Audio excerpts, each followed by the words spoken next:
오늘 말씀은 미가서 3장 1절부터 8절에 있는 말씀을 오늘 여러분에게 드리는데, 심판이 시작이 된다는 말씀을 여러분에게 드리려고 합니다. 사실 이제 2장과 3장의 내용이 좀 많이 틀립니다. 많이 틀린 이유는 2장의 말씀에 보면요,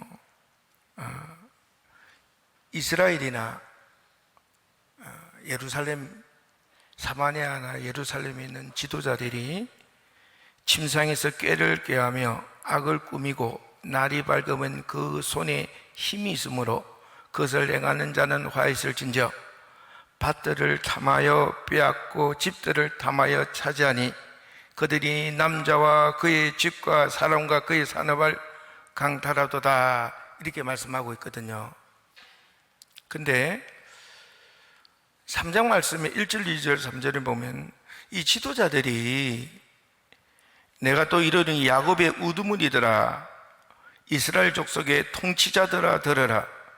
정의를 아는 것이 너희의 본분이 아니냐.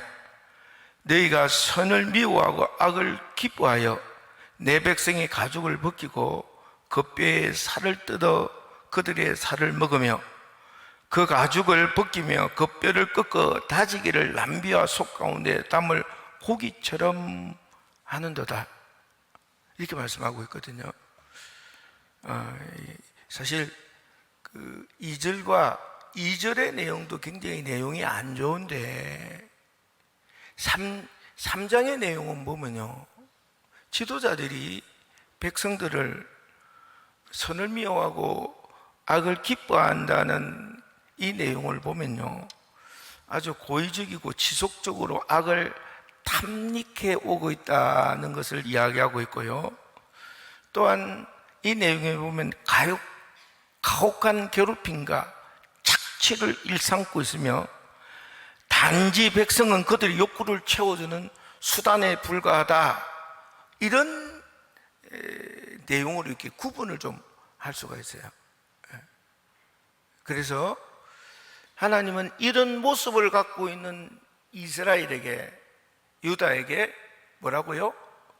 너희들 이 정도로 악하기 때문에 내가 용서 못해서 너희를 심판하겠다 라고 예언을 했다면, 3장에 있는 내용은 너희들이 이렇게 악하기 때문에 경고한 대로 어떻게 해요? 직접 심판을 한다는 말씀이죠. 그죠? 심판을 한다는 말씀입니다. 참 중요한 것은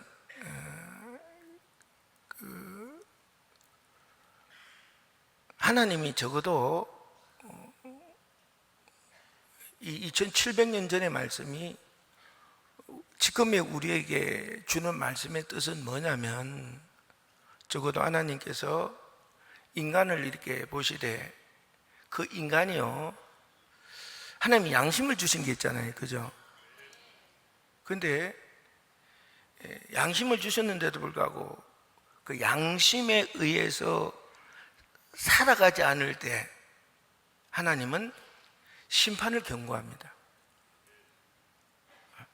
하나님은 이 말씀을 통해서 지금 2700년이 지난 지금 우리들에게 말씀하고 싶어 하는 게 뭐냐면요, 우리 인간이 양심을 줬는데도 불구하고 하나님이 양심에 의해 살아가지 않을 때 하나님은 너희들, 내가 분명히 양심을 줬는데도 불구하고 그 양심에 대해서는 귀 기울이지 않고 양심의 아픔이나 양심의 답답함이나 이렇게 하지 말아야 되겠다는 등등의 양심의 소리에는 전혀 관심을 두지 않고 살아가는 너희들은, 이렇게 살아가는 너희들에게 소망이 없다. 그래서 너희를 어떻게 해요? 심판해야 되겠다.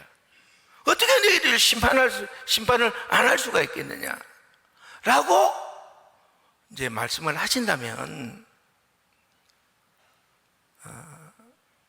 우리가 이 세상을 살아가면서 양심 자체를 거부하고요, 여러분, 오늘 3장 1절, 2절, 3절 말씀해 보면 이게 고기처럼 남비와 속 가운데 담을 고기처럼 하는 거다, 이렇게 성경은 말씀하고 있어요. 사람이 식인 육이 되어서는 안 되잖아요. 그죠? 사람이 사람을 먹어서는 안 된다 이 말이에요. 근데 지금 3장에 오니까 어떤 내용이냐면 사람이 사람을 지금 먹는 것처럼 하고 있더라 이 말이에요. 양심이 없는 거죠. 아예 양심이 파괴돼 버린 거죠. 그러니까 양심이 파괴된 자는 하나님은 심판을 그에게 시작해서 멸망케 하는 줄 여러분이 알기를 간절히 바랍니다. 그러므로요, 하나님이 이 말씀을 통해서 우리에게 하시려고 하는 게 뭐냐면 딴 게 아닙니다. 이 양심이라는 게요, 양심이라는 게 죄로 인하여 이렇게 망가지잖아요. 그죠? 죄로 인하여 이게 양심이 아니에요. 그냥 여러분들이 보시기에 그냥 이게 보여주는 거예요. 이게 양심이다 이 말이에요. 이게 하나님이 주신 양심인데 이게 죄를 지으면 악습을 향하고 불순종하면 이게 망가진다 이 말이에요. 예? 이 양심이 굳어지고요. 그리고 이 양심이 있는데도 불구하고 양심을 의식하지 않고 살아가고 있다면 하나님은 쟤는 심판해야 되겠다, 이렇게 판단을 하시는 거예요. 그래서 죄가 더 심해서 양심이 파괴돼 버려서 그럼 그때부터 심판은 시작되는 거다 그 말이에요. 근데 우리는 성령이 임하면 이 양심이 다시 회복이 돼요. 그죠? 그대로 회복이 된다 이 말이에요. 그래서 여러분의 인생이 심판이 멈추게 되려면 성령을 받아야 되는 줄 여러분이 알기를 간절히 바랍니다. 아멘. 이 자리에 성령 안 받으신 분이 있다면 어떤 일이 있어도 회개해서 성령 받아서 양심을 회복해야 되는 줄 여러분이 알기를 간절히 바랍니다. 아멘. 근데요, 이게 성령을 받아서 양심이 회복이 되잖아요. 회복이 된다고 이제 내 인생이 분명히 회복이 된 것은 진짜지만 이제부터 우리가 어떻게 살아가느냐에 따라서 이게 또 심각한 문제가 일어난다 이 말이에요. 예? 예배 성공하고 기도 성공하고 충성 성공할 때는 이 양심의 문제가, 양심이 우리로 하여금 인생을 이끌어 가도록 양심에 의해서 우리를 살도록 하지만 우리가 기도가 없고 세상의 말만 막 듣고 그게 딸려가면 나도 모르게 이 양심이 어떻게 해요? 묻어지고 훼손당진다 이 말이에요. 그때부터 하나님은 우리에게 뭐라고요? 너 그렇게 가다가는 네 인생이 심판을 받는다, 지옥에 갈 수밖에 없다, 어떻게 살려난 영혼인데 그러느냐 하고 끊임없이 우리는 심판의 경고를 어떤 식으로든지 다 듣게 돼 있어요. 그죠?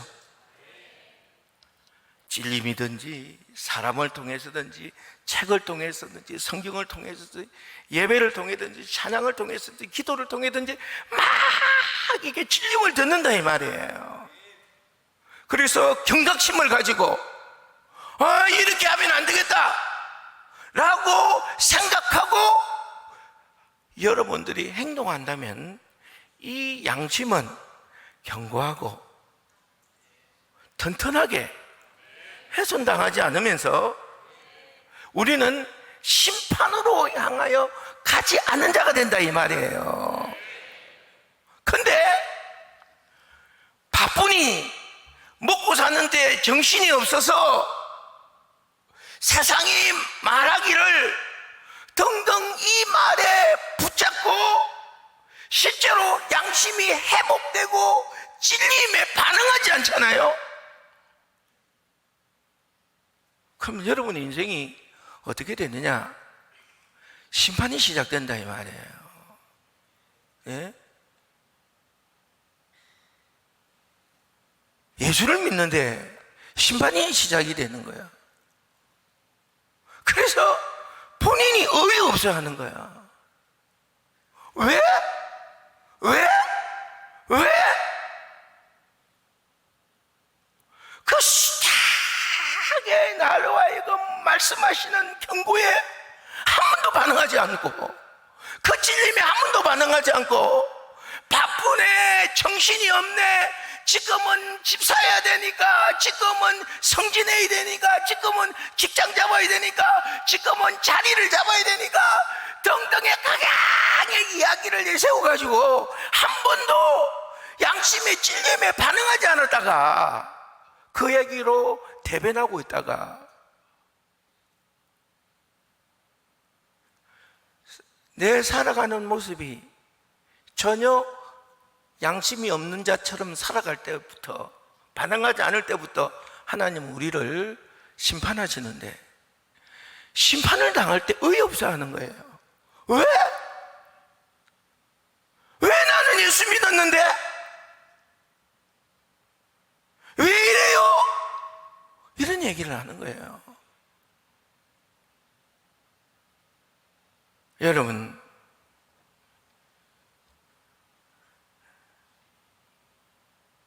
하나님은 심판이 시작될 때 자비를 베푸시지 않겠다, 이렇게 말씀합니다. 그러므로 오늘 이 말씀을 듣는 여러분들이요, 양심이 회복이 되어야 될 뿐만 아니라 양심의 찔림에 반응을 해야 됩니다. 어쨌든지 반응을 하면 여러분은 산다고 말이에요. 양심에 반응을 하면 산다고 말이에요. 근데 양심에 반응을 하지 않고 자꾸 이유를 대지 않습니까? 그럴 수밖에 없는 이유를. 그리고 여러분에게 전달해 오는 양심의 찔림을 그냥 덮어버리잖아요.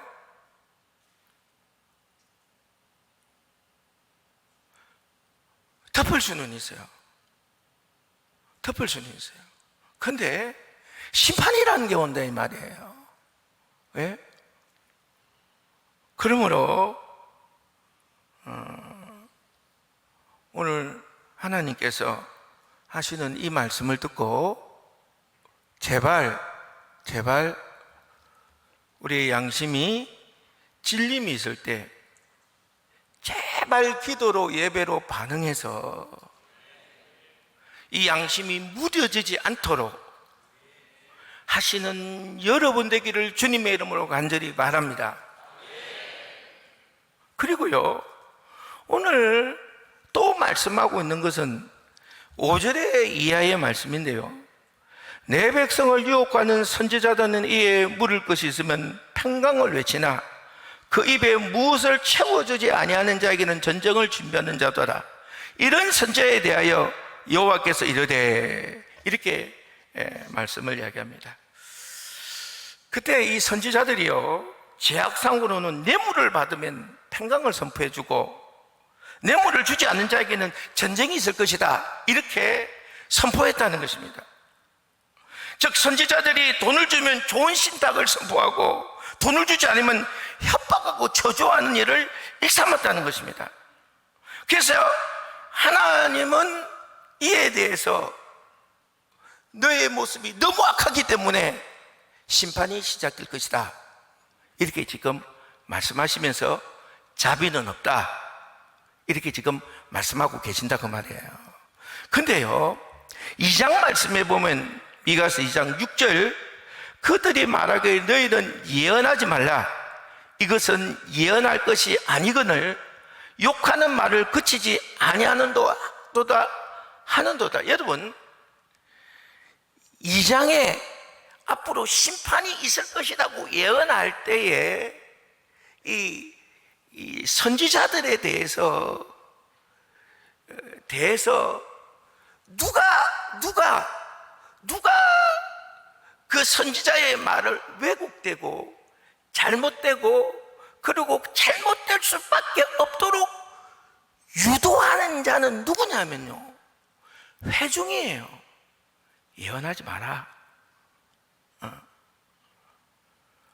중요한 거는 뭐냐면 우리가 듣고 싶은 이야기를 하라는 거거든요. 하나님의 예언을 하지 마라. 하나님의 말씀을 전하지 말고 우리가 듣고 싶은 말을 하라는 거거든요. 그러니까 이 2장에 하나님 앞으로 심판을 예언할 때 그들의 심령은 회중이 문제예요. 회중이 좋은 말, 재밌는 얘기 듣고 싶어하고, 이왕 설교하는 시간 그냥 재밌는 설교하고 웃기는 설교하고 편안하게 시간만 갔으면 좋은 그런 시간이 되고 싶다고 회중이 부정하기에 하나님은 어떻게 해요? 심판을 예언하고 있다 이 말이야. 악하도다. 야, 이거 어떻게 해?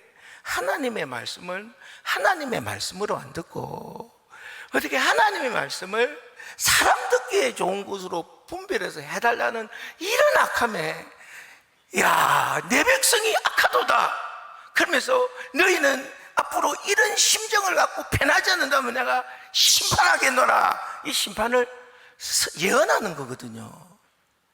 근데요 3장에 오면 지금 누가 문제냐면 선지자가 문제야. 말씀을 전하는 자가 문제야. 돈을 주면 좋은 내용을, 삶에 필요한 내용을 선언해주고, 안 주면 저주하고 또 협박하고, 그래서 돈을 줄 수밖에 없도록 이렇게 만든다는 거거든요. 그러니까요 하나님이 심판을 예언할 때하고 심판을 시작할 때의 차이는 그 강팍함의 차이가 분명히 있는 건 아니겠냐 이 말이에요. 근데 하나님께서는 지금 말씀에 대해서, 선지자들에 대해서 이야기하기를, 이게 선지자가 부패져 있다 이 말. 백성이 부패해 있는 게 아니라 누가 지금 부패해 있다? 말씀을 전하는 자가 부패해 있다 이 말이에요. 이거는 말씀을 전하는 자가 부패해져 있으니 어떻게 하겠다? 심판을 시작하겠다는 거예요. 방법이 없다는 거예요. 해결이 없다는 거예요. 더 이상 주면 안 된다는 거예요. 더 이상 주면 악한 일만 일어나니 심판을 지금 선언해서 심판을 시작하고 있다는 말씀인 줄을 여러분이 알기를 간절히 바랍니다. 오늘 이 말씀을 통해서 여러분들이 듣고 분명히 알아야 되는 것은 뭐냐면요, 여러분, 선지자들이 하나님을 의식하지 않고 오직 선지자들이 지금 누구만 바라보고 있다고요? 돈만 바라보고 있다 이 말이에요. 그들에게는 하나님의 말씀을 대언하는 사람이, 하나님은 의식이 없어. 누구예요? 돈에만 관심이 있다는 거예요. 이 정도, 하나님이 계신데 하나님을 의식하지 않는, 하나님의 말씀을 대언하는 사람, 이거는 하나님이 그 시대를 용납할 수가 없는 거죠. 그래서 심판할 수밖에 없는 거다 그 말이에요. 근데요 왜 하나님의 말씀을 대언하는 하나님의 종이 왜 하나님은 의식하지 않고 왜 사람들을 바라보고 사람들에게서 돈을 빼앗냐? 이거의 내용은 세상이 그만큼 악하기 때문에 그렇다고 말해요. 세상이 악하다 이 말이에요. 세상이 악해. 여러분, 시대가요 바뀌면 사람들도 바뀝니다. 아멘입니까? 사람도 바뀝니다. 그래서 선지자들도 선지자가 되는 길이 있었고, 선지자가 되는 길이 있으면 그곳은 반드시 하나님과의 만남도 있었고, 하나님에 대한 믿음도 있었고, 하나님에 대한 믿음의 표현도 선지자들에게 반드시 있게 돼 있다 이 말이에요. 그러나 너무 사회가 악해서 이 선지자들이 하나님을 만나고 하나님을 의지하고 하나님의 말씀을 들을 수 없는 상태가 되어버렸기 때문에 이런 일이 일어나게 된 것을 우리에게 말씀하고 있다 이 말이에요. 세상이 악하면, 세상이 악해지면 선지자가요 이렇게 하나님은 의식하지 않고 사람만 보고 돈만 보고 이렇게 하나님의 말씀을 선포함으로 말미암아 반드시 그 사회가 망가지게 돼 있고 심판이 오게 돼 있다 이 말이에요. 여러분, 저는 그 무당이나 점쟁이를 찾아간 적이 없습니다. 왜 이런 얘기를 하냐면, 제가 정확하게 점을 보고 점쟁이를 만나고 무당을 만나본 사람들하고 나하고 좀 틀릴 수는 있겠지. 왜냐하면 나는 일반적인 이야기를 하고자 하니까, 목사님 틀렸다 그렇게 하지 말라 이 말이야. 여러분, 왜 사람들이요 점쟁이를 찾고 왜 무당을 찾아갈까요?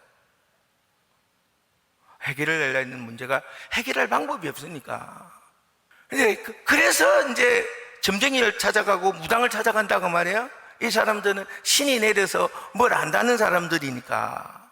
이게 신이 아니면 문제를 해결할 수가 없잖아요. 사람의 미문은, 사람의 본 자기는 다 해봤다 안 해봤다? 해봤으니까 안 되는 거예요. 그래서 신을 의지하고자 하나님을 모르니까 점쟁이를 찾아가고, 좋게 이야기했지만 그러나 귀신을 찾아간다는 건 악한 일이죠, 그죠? 점쟁이를 찾아가고 무당을 찾아가는 거예요. 그러니까 찾아가면 이 무당과 점쟁이가 하는 일은, 중요한 것은 그 사람의 신뢰를 얻어야 돼요. 그래 안 그래요? 앞으로 현실에 대한 문제를 대안을 전하고 미래의 대안을 제시하려고 하는데, 그 사람이 신뢰가 없으면 하겠어요 안 하겠어요? 안 하죠. 그래서 신뢰를 갖기 위해서 그 사람의 과거를 이야기하는 거야. 과거를. 그래서 과거를 맞추면 신령하다 이렇게 되는 거지. 뭘 안다 이렇게 되는 거죠. 그래서 신임과하고 신뢰를 보인다 안 보인다? 신뢰를 보여요. 그래서 현재와 미래를 이제 결정하는데 중요한 거는 여러 유형을 지금 다 다루기는 불가능하고 하나만 좀 이야기를 해보자 이 말이에요. 성공지향주의, 성공을 지향하는 사람들이 특별히 있어요. 오직 성공만을 지향하는 사람들. 이유는 있죠. 이유는 있는데 나쁜 이유도 있고 좋은 이유도 있어요. 그러나 어쨌든 이 성공만을 지향하는 사람들이 있다 이 말이야. 근데 이 성공만을 지향하는 사람들 중에서 양심도 수단도 방법도 가리지 않고 성공만 하기를 원하는 사람이 실제로 존재합니다. 이해되시죠? 실제로 존재하는데요. 근데 이런 사람들이 실제로 성공을 또 합니다. 목사가 왜 그런 얘기 합니까? 사실인데 어떻게 해? 이 세상을 살면요 40세 정도까지는요 수단과 방법을 가리지 않고 양심도 없이 성공만을 바라고 성공의 열매만 쫓아서 성공을 붙잡는 사람들이 실제로 성공을 한다 이 말이에요. 40세 정도까지는 그래요. 전 통계학적으로 볼 때 그래. 내가 그걸 공부하니까. 그 다음에 한 50세 이상 되면요 또 성공을 지향하는 사람들 중에서요 양심 없이 수단과 방법이 없이 무조건 성공하는 것은 이건 잘못된 거다. 원칙이 있어야 된다고 생각하고 원칙을 주장하는 사람들이 있어요. 근데요 이 사람들은 거의 50이 넘어가면 성공의 모습을 보여줘요. 이 사회가 그럴 수밖에 없어요. 여러분 40까지는 거의 중간에 있는 사람들이 중간에, 그죠? 중간에 있는 사람들이라 수단과 방법을 가리지 않고 어쨌든 양심도 포기하고 막 열심히 하면 그 위에 사람이 다 좋게 보는 거야. 좋게 보는 거야. 쟤는 뭐 배알도 없이 진짜 잘 따라주네. 그러면서 어쨌든지 성공할 수 있는 길이 많이 열려 있다 이 말이에요. 근데 50이 넘어가면 다 임원들인데 양심도 없고 원칙도 없고 이런 사람들 임원돼 봐요. 회사가 망해. 그래서 그런 사람들은 될 수가 없는 거야. 그러니까 통계학적으로 그래요. 그러니까 이 수단과 방법을 가리지 않는 사람들은 성공하고 싶은데 어떻게 하면 성공할까? 수단과 양심도 없다 보니까 점쟁이도 찾아가고 누구도 찾아가고 무당도 찾아간다 이 말이야. 그럼 그 사람들은 한 40대쯤 30대 40대쯤 오는 사람들을 쭉 이야기를 하면 가능성이 있어. 잘해봐, 잘 될 거야, 이렇게 긍정적인 이야기를 해준다 이 말이야. 그 대신 자기 자신을 공개하지 마. 자기 자신이 어떤 사람인가를 밝히지 마. 왜? 수단과 방법을 가리지 않고 양심도 없이 살아가는 그걸 밝히면 사람들이 신뢰해 주겠어요? 안 해주겠어요? 안 해주니까 그 얘기는 될 수 있으면 밝히지 마. 이런 얘기를 주로 해준다 이 말이에요. 그래서 이 사람이 잘 되면 무당말을 잘 들어서 된 거고, 안 되면 무당말 어겨서 안 되는 거야. 그래서 무조건 신령하게 돼 있는 거예요. 그 다음에요, 여러분,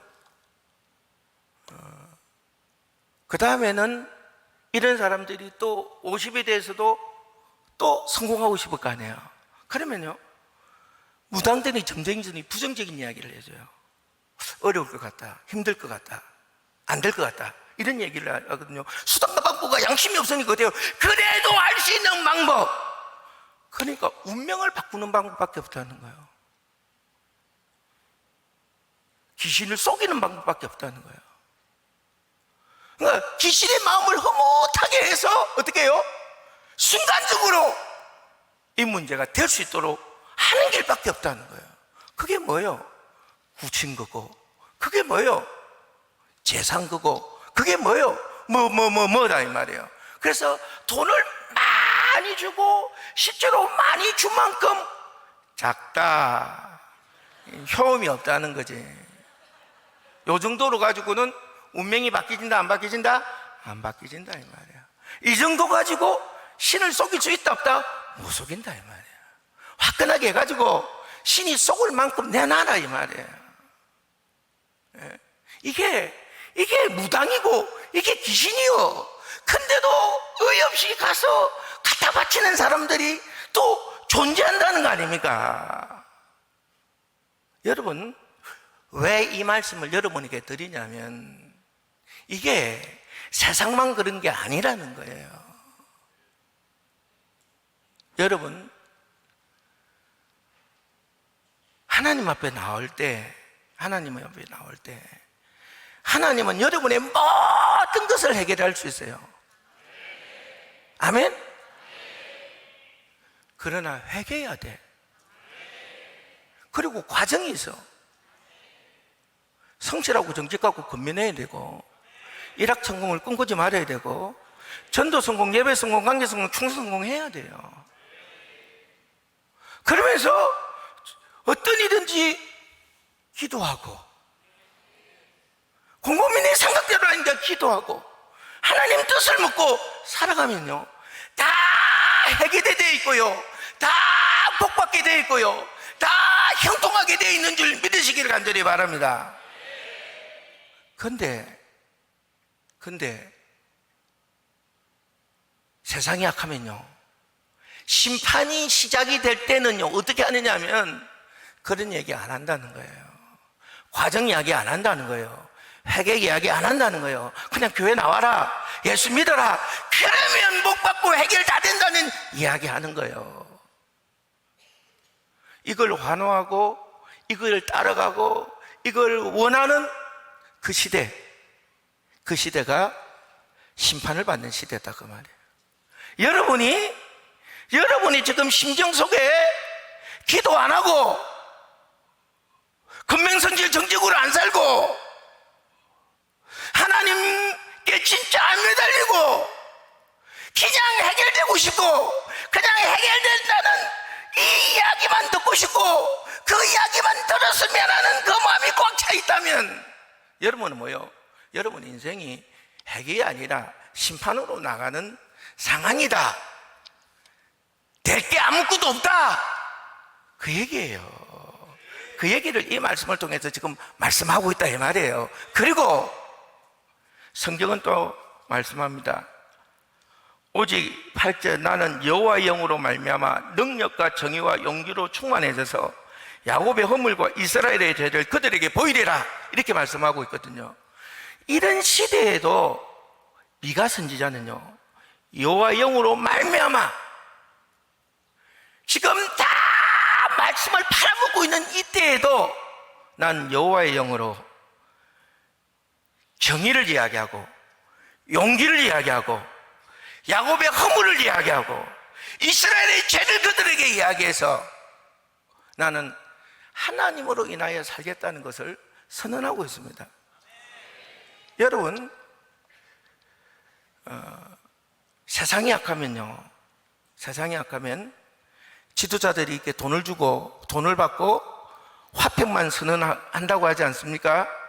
그게 심판의 시작이라고 하지 않습니까? 그 시대도요. 그러나 그 시대도 다 그런 선지자들만 있지는 않아요. 미가 선지자가 이때 존재하듯이 엘리야 선지자가 존재하듯이요 예레미야가 시대에 맞게 존재하고요 이사야가 존재하듯이 아무리 심판의 자리에도 목숨을 걸고 하나님을 대신 전하는 선지자가 반드시 있게 되어 있어요.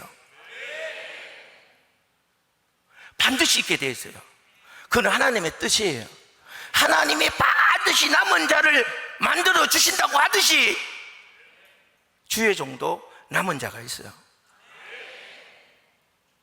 여러분의 영이 열려 있으면 그 남은 자의 주의 종의 이야기를 듣게 되어 있고요 따르게 되어 있어요. 근데 여러분의 영이 안 열려 있잖아요. 그 선지자의 말이 안 들려요. 받아들여지지가 않아요. 거부해버려요. 남은 자가 되지 않고 심판자가 된다는 사실을 기억하시길 간절히 바라고요.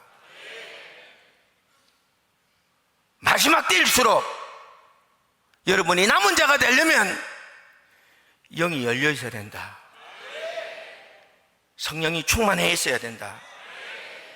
여호와 영이 임재해 있어야 된다. 이것만큼은 잊지 마시기를 주님의 이름으로 간절히 바랍니다. 찬양하겠습니다.